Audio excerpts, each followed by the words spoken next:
Hi there. Thanks for joining us today. My name is Kevin Egan. I'm Vice President of North America Sales here at Slack, and you are joining our Frontier session called Spark Your Sales Team Potential, Insight from Sales Leaders. I am joined by two great sales leaders today, Yamini Rangan from Chief Customer Officer at HubSpot and Mark Wayland, Chief CRO at Box. I know personally that you're going to enjoy today's conversation and their insights. I've had the chance to work with both Yamini and Mark in past lives, and can tell you they're some of the strongest sales leaders that I've ever worked with. They're also Slack advocates, and you'll hopefully be learning some things around not only working through this changing environment, but how Slack is supporting that. Sales leadership working through changing environments is nothing new. We've all had to alter our go-to-market strategies and so forth. And what we're really going to try to get at in today's session is hearing from Yamini and Mark in terms of how do you better take care of your employees? How do you better take care of your customers? How do we stay aligned? And what does the tooling look like to help achieve all that? So without further ado, I'd love to hear a little bit more about yourself, Yamini. Hey, Kevin, thank you so much for having me. It is fantastic to be here at Slack Frontiers. My name is Yamini Rangan. I'm the Chief Customer Officer at HubSpot. And what does that role mean? It actually is bringing together marketing, sales, customer success, and all of the operations teams that are customer facing so that we can align and deliver delightful customer experiences at scale. So that's what I'm focused on, is our customers and making sure that we are delighting our customers through all kinds of transitions. I'm so happy to be here. Well, thanks again for joining us. And Mark. Hi, Kevin. Great to see you, and thanks for having us today. I'm Mark Wayland. I'm the Chief Revenue Officer at Box. We are a cloud computing company that focuses on cloud content management. So, along with Slack, sort of creating this next generation set of tools for modern workers. So our platform specifically allows customers to communicate and collaborate and share securely, internally and externally, all the content that they use on a daily basis. Been with the company for a little over a year. And in prior lives, you and I worked together at Salesforce, and I was at Gartner before that. And great to be here with you and all these Slack customers today. Great. Thanks again, Mark. As we mentioned, sales leaders are not afraid of change. We are used to kind of constant change, but boy, what a year this has been. Working in a remote environment, taking care of our employees and our customers and keeping aligned has been incredible. So, Yamini, I'd love to hear from you first. What are you seeing in terms of taking care of your employees? Yeah, definitely 2020 has been a year of adversity and change. And I joined HubSpot at the beginning of this year.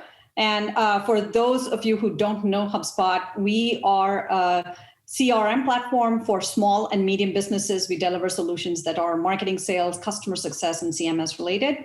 Now, 2020 has been, a lot of change for our employees. And we start with our employees because we got to recognize that it's not just about employees working from home. I think employees are dealing with a pandemic and trying to get work done from home. And that's a very, very different perspective to take.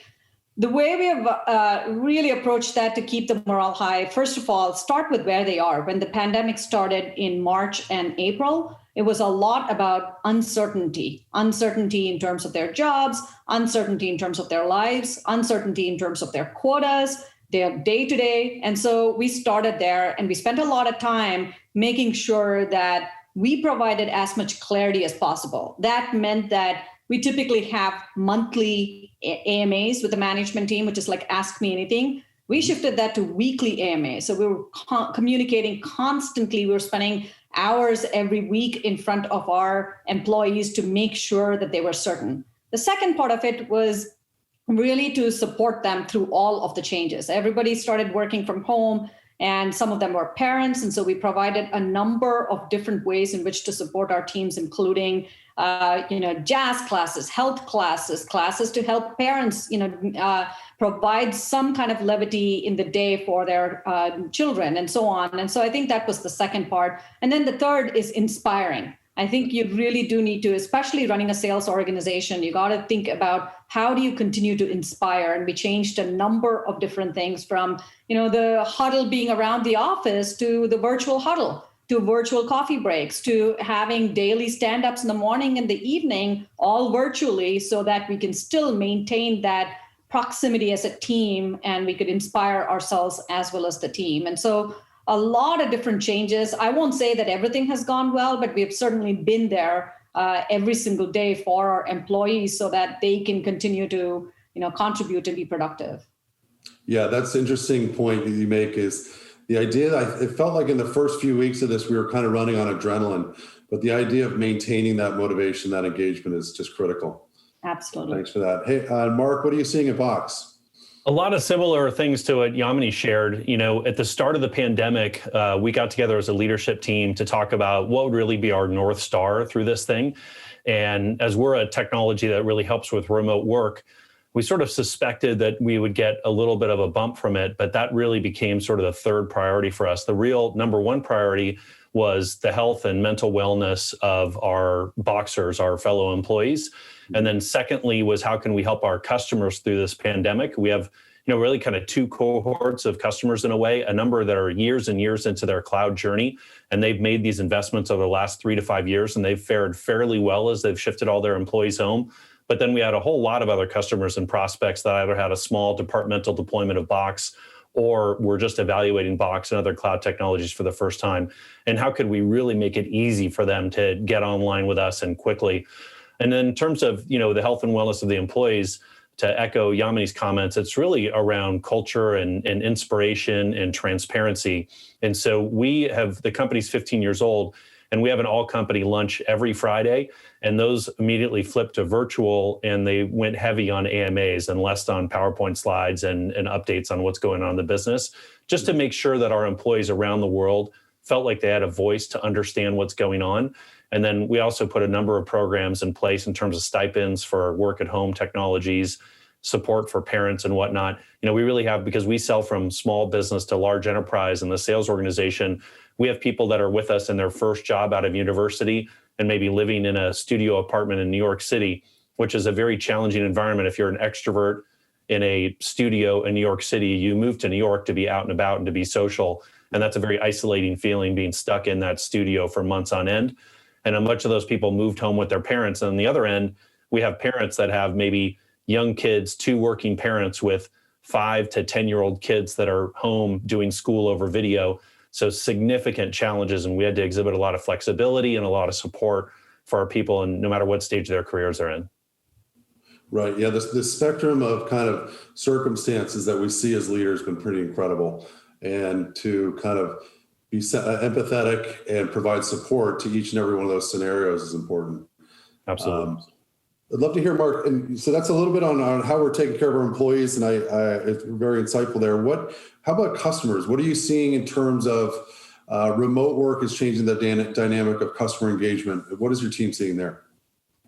Yeah, well, for us, customers usually buy Box departmentally, and then as they become increasingly successful, we move out to more and more departments. But unfortunately, when the pandemic hit, they didn't just send home a department; they sent the whole company. So we had to very quickly sort of respond to a lot of that demand and come up with new and flexible pricing offerings, so that organizations that did not have budget to roll us out wall to wall could do so with ease.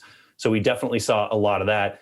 And then just to reiterate my earlier comment, when we talked to CIOs that are multiple years into their cloud journey, they actually had quite an easy time sending everyone home. And then there were others that did not have quite such an easy time. But what I'm hearing from CIOs these days is that I think that narrative in the first couple of months that we were going to move into this new normal, that we'd get out of the pandemic and then we would go back to our offices, but in this new normal way where we wouldn't stay with our old working habits. Well, that's just not happening. The new normal is, day after never, it appears on some days. And we're now in this not normal phase where we're still at home and we're going to be here for a while. And that's just required us to be increasingly flexible, both with the way we engage with our customers and the way we engage with our partners and our employees. What I am finding with customers in the selling environment is that they're more available than ever before. So in the old world, when maybe you had a few more signers to go on a deal and a few days left in the quarter or in the month, you may be tremendously at risk. But these days, everyone's available, everyone's in touch, even if they are, staying in an Airbnb and getting some semblance of vacation, and they're still on Wi-Fi, they still have access to Slack and to Box and all the other tools that they use to get information, and certainly DocuSign to sign deals. So we've had a huge increase in executive engagement. and somewhat of a decrease in deal pushes and slips because of the availability of signers. Interesting. So the less travel and more time in their home office is making them more accessible. That's great. So I'm guessing you've been able to do some pretty interesting things from a contract standpoint and compressing timeframes and getting opportunities over the finish line in short order. Yeah, certainly, and not without headwinds. I mean, obviously, we have a lot of customers that are in directly impacted industries, so it's not we're not just answering the phone and saying how many and what color. Yeah. But definitely, since we do help with remote work and with the availability of the ability to get to customers with more regularity than before, it's actually been somewhat of a smooth transition on that front. It's great to hear. Yamini, HubSpot has a huge customer base. And you do some really interesting programs and getting to the voice of the customer. How have you stayed aligned during this time?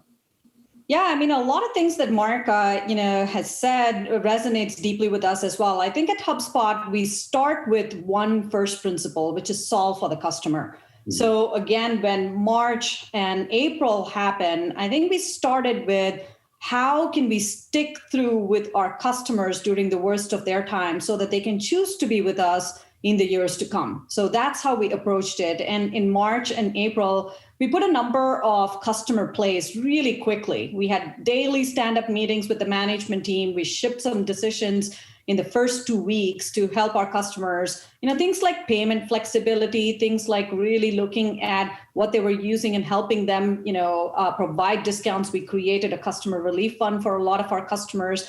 We moved a number of paid features into the free tiers so that our customers could stay engaged with their customers during this process. That's what we were, seeing from a lot of our customers, and then also made changes to pricing overall. And all of those changes we shipped in 2 weeks. It had immediate impact. It had a pretty quick recovery process for some of our customers. And so I think that was the first set of things that we did for our customers. I think, in terms of how do you stay engaged, it's an ongoing thing. To the point that Mark made, this is not a 1 month, 2 month thing. We're deep 6 months into this, and who knows, we might be here for a pretty long time. And so how do we continue to stay engaged with our customers during the whole process? Our entire management team reached out to about 1,000 customers in the first month.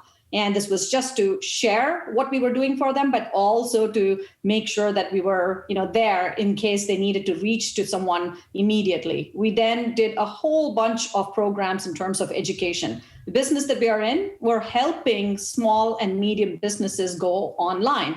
And so some of them are already there, but then you had this whole, idea of there's nothing offline anymore. There's no more offline marketing. There's no more outside sales. There's certainly no more outside service. And we really needed to help our customers get to online very quickly. So we put together a bunch of academy courses, educating them on the transition, provided them with the benchmarks. And all of this is really one thing that is important during this time.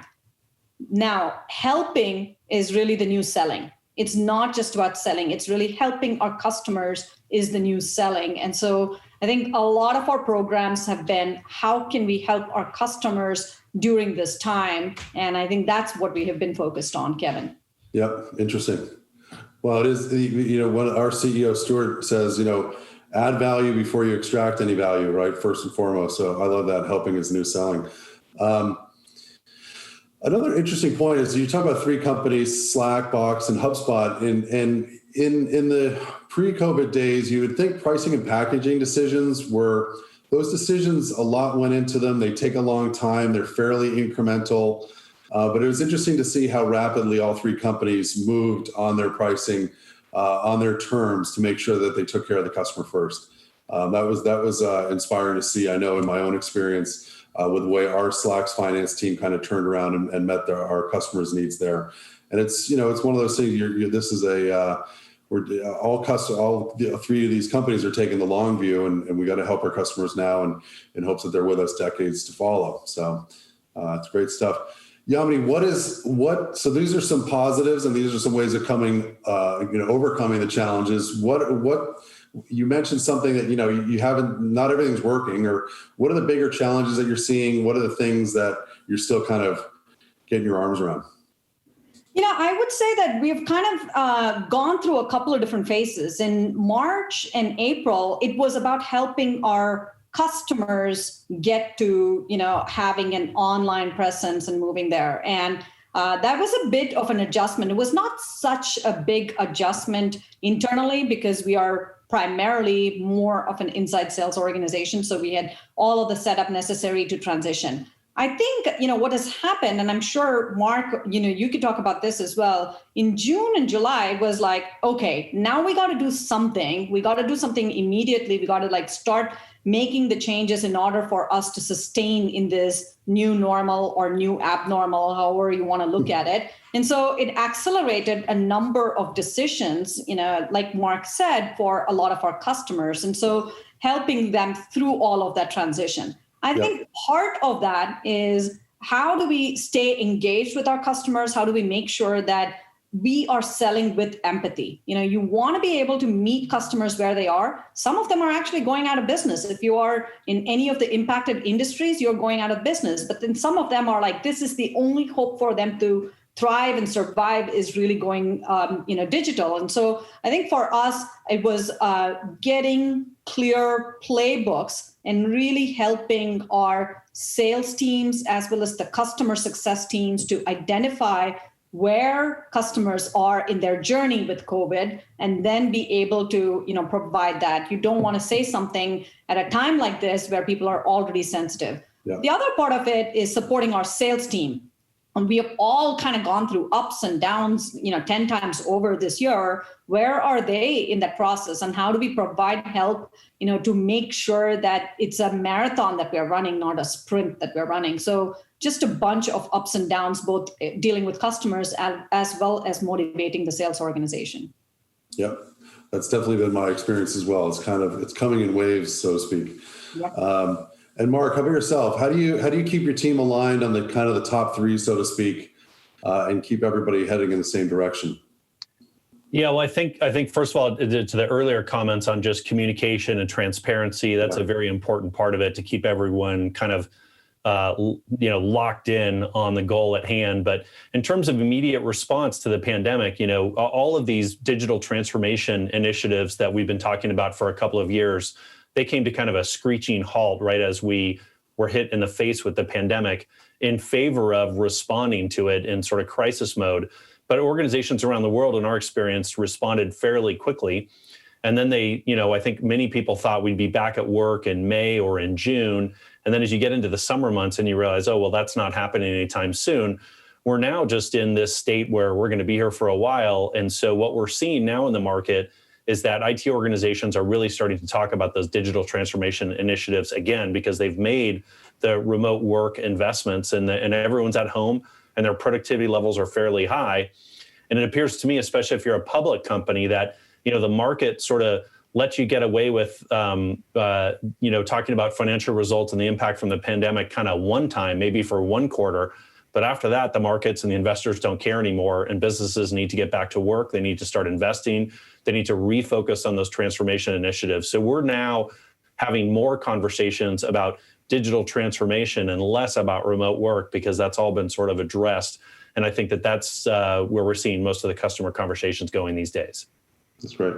And, Mark, you talked a little bit about the future of work and companies like Box and Slack and Okta and Zoom facilitating that. Can you talk a little bit specifically? You still have large, medium, and small customers to go after and opportunities to execute as a team. How is Slack playing a role in all that? Well, it's a critical role both internally and externally. So if you are in B2B complex sales where you have deals that can have long sales cycles because there's lots of buyers both in the lines of business and in IT, in our case in security, those deals can get a little hairy and they can take some time. And so when that happens, the deals can extend, they can push, and having those individual channels that the deal teams work on is critical rather than having 50 broken email threads that stretch over time and people keep on starting new threads because the old ones get so busy. It's nice just to have one continuous Slack channel on your key deals that you can refer back to. we have deals that, pushed out of our January year end, and those Slack channels are still alive and firing. And you may even switch out members of the account team, and everyone can really keep up to speed. And then in terms of communicating with the customers, one of the things that we do is we open up external Slack channels with our customers who are all bombarded with too many emails. And what I find is that when you have that Slack channel opened up, it's like this privileged communication line between us and a customer or a prospect. And you get much higher fidelity communication, much more regular communication, because you're not lost in their overflowing inboxes. So our best sellers always set up those external communication channels with a prospect. And then when they become a customer, it becomes an open channel to discuss customer success issues and how can we make them more successful with their current investment in Box. This is great. I want to stay on this for a sec. So this is our part of our platform called Slack Connect, and Mark's talking about external shared channels. So you're actually moving from a channel for every account where your account team, the sales engineer, the AE, the CSM, finance, and so forth, are all in this account channel, helping bring the account on board. And once you bring them on board, you actually bring that new customer into your own secure shared channel, correct? That's correct. Right. And how do you do that? That represents, to me, it represents the most exciting and differentiated element of Slack's future in building these secure business networks. I think the value is incredible. But there is an element of a change of behavior, right? We're moving maybe from our customers, maybe from email, or better yet, text. Right? We always want a text-based relationship with our customers. Moving them into Slack, how do you drive that behavior change? How do you pitch that value?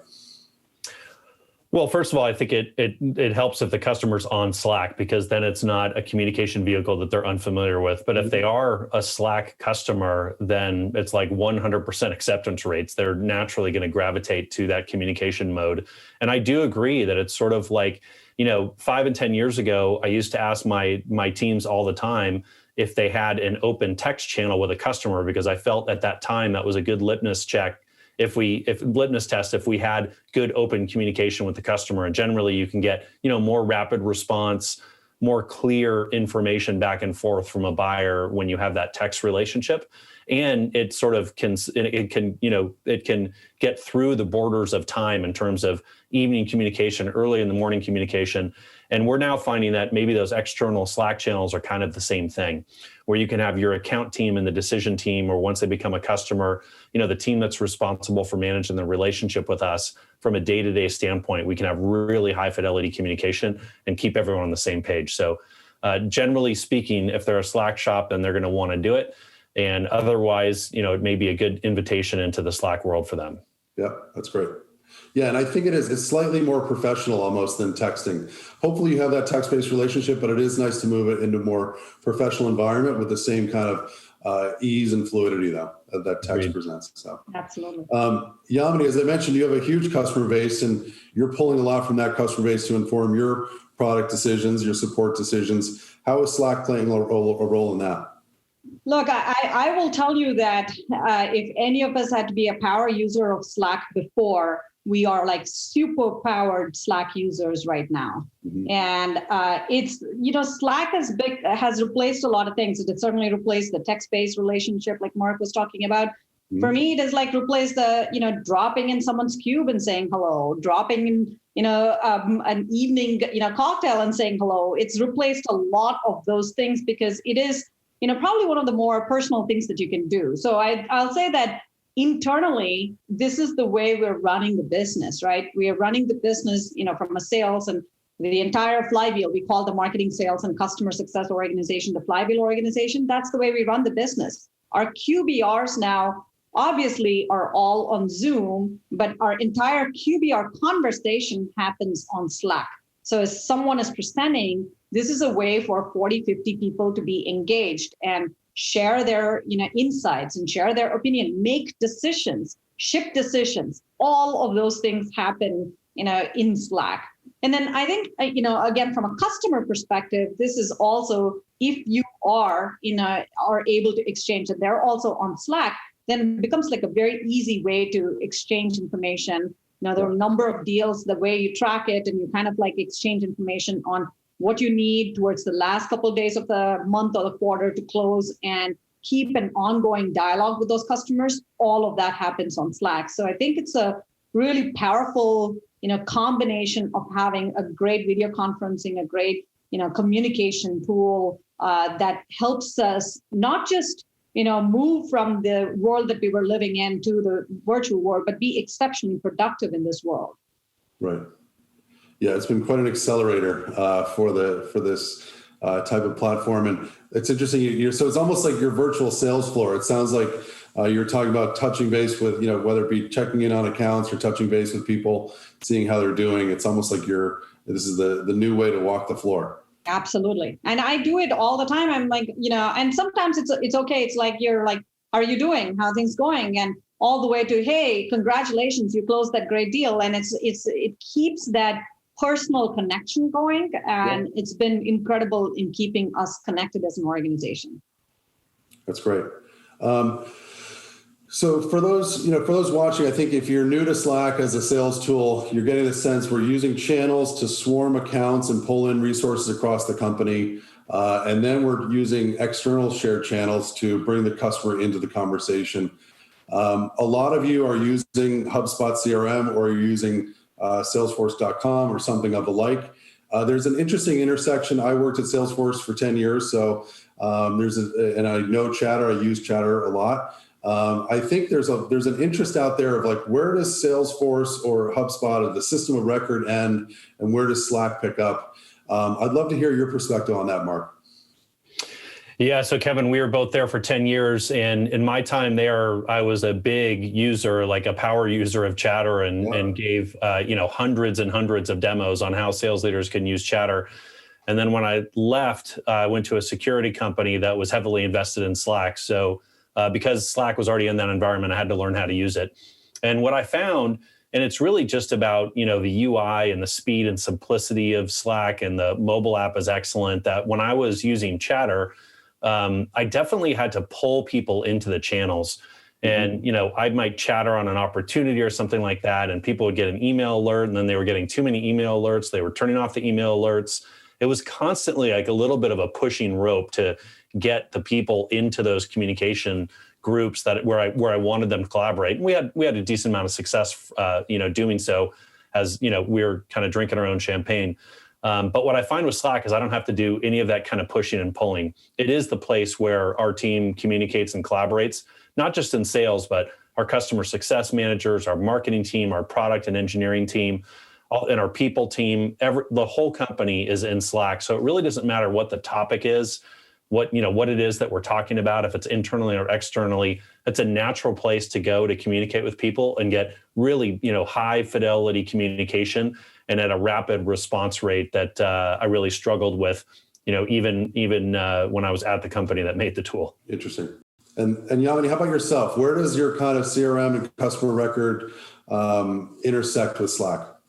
Yeah, I think, from a HubSpot perspective, obviously that's the system of record, and our sales team works there. But at the same time, there is a lot of, communication on a deal, on a quarter, on a month, on the forecast. All of that happens on Slack. And so for us, it is, in the virtual world we live in, we just need the combination of both. And the fact that, we ship a lot of decisions. We make, daily decisions on Slack basically tells how deeply it's kind of integrated in the way we work.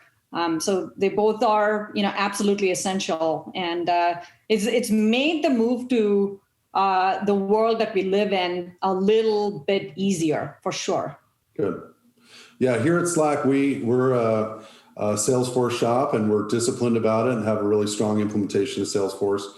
And the way I kind of see it is Salesforce reflects a lot of the output of the work, where the teams are coming together and they're preparing for calls.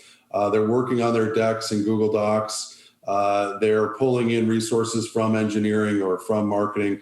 All that conversation and all the work and all the prep up to the meeting is happening in Slack. Let's say you have the customer prospect meeting, the meeting goes well, and you get to move the deal forward. Well, then that gets reflected in Salesforce. It's almost like the output of the work gets reflected in Salesforce as a system of record, but a lot of the work is happening inside of Slack. And it's an interesting concept. Most CRM companies use the term 360-degree view of the customer. I think what Slack is doing is giving you a 360-degree view of the conversation, meaning here's every facet of our conversation from every kind of key stakeholder across our business as we pull together our communications with this prospect or customer. So we have Slack does have an integration with Salesforce, and I would encourage people to look into that. It is in our Slack for Sales channel here at Frontier. So more on that. But let's broaden it up. Let's broaden it back from just Salesforce and Slack. How many tools in general do you have? As sales leaders, there's no shortage of sales tools. Beyond those two, what are you seeing? How do you keep it all in line, so to speak, so that you're optimizing for sales rep productivity? Yeah, the word integration carries a lot, right now. And almost every marketing organization, sales organization can't be surprised to find 20, 30 different SaaS applications. We've already named a bunch today, with Slack and Zoom and either HubSpot, and then a whole bunch of tools for marketing and sales. And so we got to spend a lot of time thinking about the workflow of the salesperson. Mm-hmm. And I know that there are a lot of different metrics that we look at from a salesperson's productivity, which is their inputs and the outputs, and the number of calls you make, the number of deals. One of the very key metrics that I care about is customer facing time, CFT. Okay. Which is, what are we doing to improve that customer facing time, CFT, of the rep? Because, if you can maximize that customer facing time and you can prioritize the set of activities during that customer facing time, then every minute should yield incrementally more in terms of the output. So really paying attention to that customer facing time. So from a tools perspective, obviously HubSpot is the CRM, but we care a lot about what is the workflow of a rep. Where do they need to do? Is it conversation in Gong? Is it, content in a particular, area? Maybe it is in Box or Google Docs. And what are the pieces of information they need in order to make that time productive? So we focus on integration, and we focus on really automation to be able to drive the most productive output in the time that they have in front of customers. Yep. Interesting. So integration, making sure it's almost like a holistic workflow across the sales rep's day or month or quarter. Exactly. Yep. How about you, Mark? I'm guessing there's probably quite a few sales tools at Box as well. Yeah, we've bought just about one of everything over the years. If you look back to the early days at Salesforce, you were there before I was. When we got pushback on the price, we would basically ask customers if they let their reps expense their cell phones, and if so, for how much? Because the answer was almost always around $100 a month. And then we would sort of align the price of Salesforce to the price of a cell phone. Salesforce license discount maybe was $1,200 a month, and we'd say, it's no big deal. It's about the same price as you're expensing for cell phones now. And if you look forward, 15, 20 years later, the sales stack that many enterprises have is so massive now. That $1,500 investment is nothing when you add up LinkedIn Navigator and DocuSign and all of the Hoovers and data tools that people have. A lot of enterprises are spending up to $10,000 per rep on all their tools, and that's before you get into engagement, enablement platforms and everything else. So we're very keen on using tools to help us be more efficient, because we know that's where the market is going, and that modern sellers have to be tool enabled, but you can go a little bit overboard. I'm really focused these days on tools that help our reps be more successful. I think in a kind of first generation or first wave of a lot of the technology in and around CRM systems was really around visibility for management. And today's tools really have to be at enabling and helping reps get more successful, because in this SaaS boom over the last 20 years, everyone has been focused on hire, never stop hiring. You need more distribution capacity. Mm-hmm. But what we're all realizing now is that if you don't have really high productivity levels, then you're going to have a leaky bucket with reps leaving your company at a rapid rate. So it's really important that you enable your reps very, very quickly and get them to a level of productivity quickly. They have high participation rates across the team, and that's critical. And there's tools that can help, from enablement tools to tools like Gong that were just mentioned, activity oriented management tools like People AI. And then outbound prospecting tools like a Sales Loft or an Outreach to help reps really develop more pipeline. So all kinds of innovation out there, which is pretty amazing over the last 20 years. But I'm very focused on tools that help our reps be more successful. Yeah, that's great.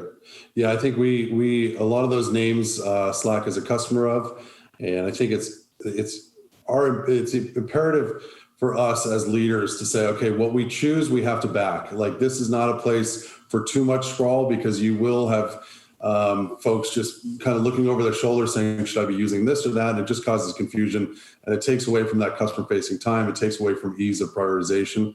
And it's been interesting, to really hone in on, okay, what did we select and what are we backing and what are we going with? And then That's just, right. having to force some other conversations around sales tooling to a later date. But it's a fascinating space.